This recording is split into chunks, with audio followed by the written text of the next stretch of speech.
Hello students, welcome back to Lutfur's tutorial blog.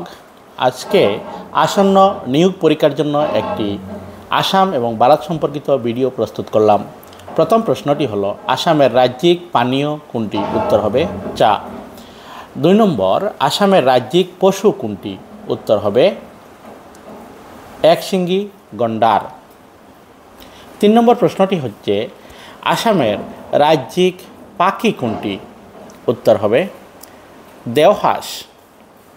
Question নম্বর 4 হচ্ছে, আসামের রাজ্যিক জলজ পশুর নাম কি?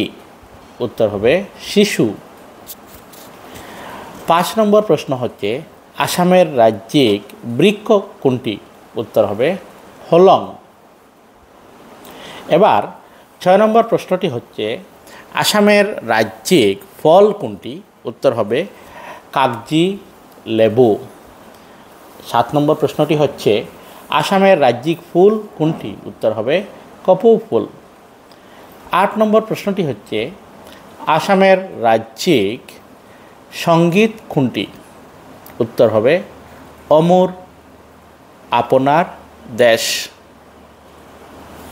9 নম্বর প্রশ্নটি হচ্ছে, ভারতের জাতীয় পক্ষীর নাম কি?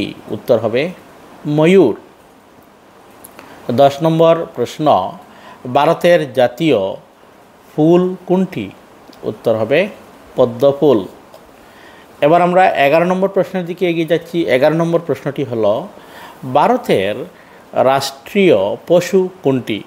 উত্তর হবে বাঘ। ইংরেজিতে এটাকে টাইগার বলে। 12 নম্বর প্রশ্নটি হচ্ছে, ভারতের রাষ্ট্রীয় বৃক্ষ কোনটি? উত্তর হবে বটবৃক্ষ বা বেনিয়ান ট্রি যাকে বলে। নেক্সট প্রশ্ন হচ্ছে, ভারতের রাষ্ট্রীয় ফল কোনটি? উত্তর হবে আম। কোয়েশ্চন নম্বর 14 হলো, অমর আপনার দেশ এই গানটির রচয়িতাকে? উত্তর হবে লক্ষ্মীনাথ বেজবরুয়া। তো স্টুডেন্ট